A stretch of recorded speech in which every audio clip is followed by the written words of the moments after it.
In today's class, we're going to talk about simple present and present continuous because they have a lot of uses. Normally, we learn that we use simple present when we are talking about our routine and present continuous for things which are happening now. And it's correct, but there are a lot more uses. So let's see, we're going to have simple present when we talk about things which are always true. For example, water boils when it reaches 100 Celsius.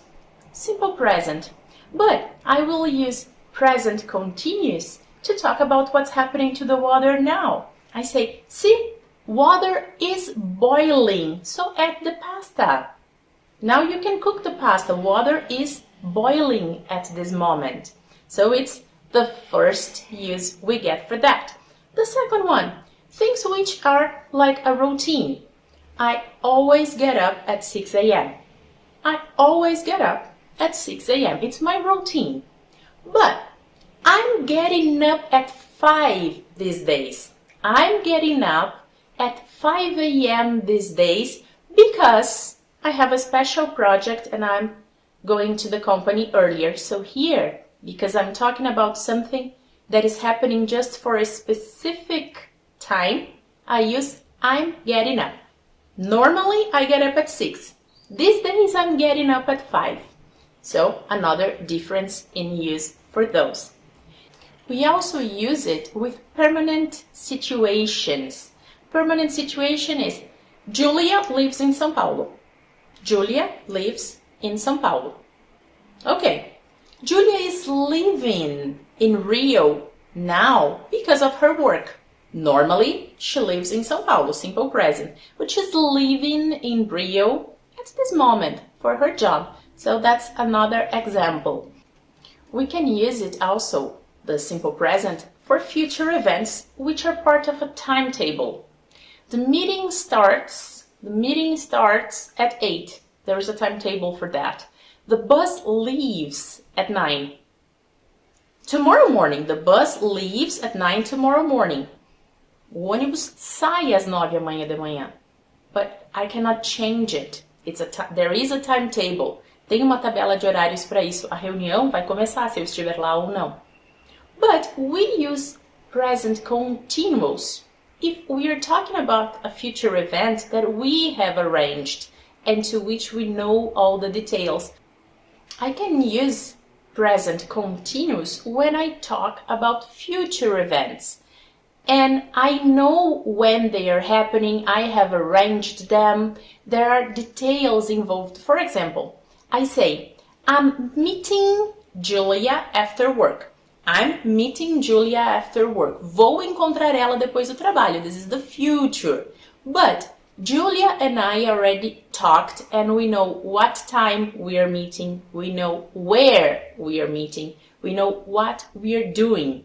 So just because I said I'm meeting Julia after work using present continuous, you who's listening, you're going to know that I have planned this, that there was a lot of intention.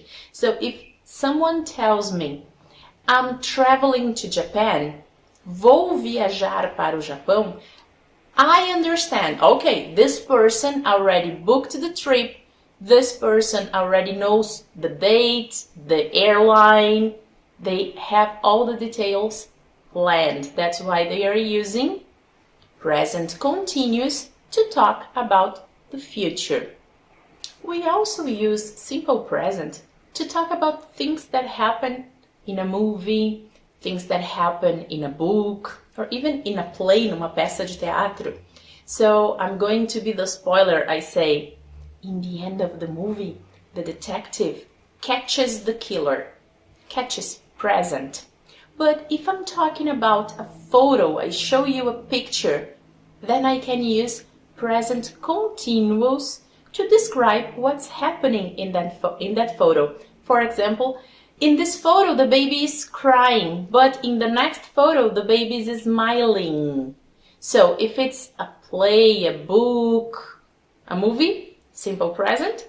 And if it's a photo and I'm describing what's happening in that photo, I can use then the present continuous. And we have to pay a lot of attention to do not use statitive verbs with present continuous. They are only used in the simple present. And it's a little bit hard for us Brazilians because we use them in present continuous in Portuguese. In Portuguese, I can say, estou querendo falar com você. Estou entendendo o conteúdo. In English, it doesn't exist.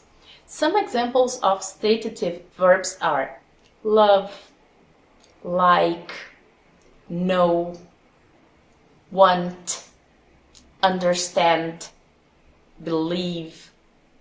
So, I can in Portuguese use estou acreditando. Não estou acreditando, se fala muito, but in English, no. You say, I don't believe it, or I don't believe you, I don't believe this happened. And I want to do this, not estou querendo, no. I want to do this.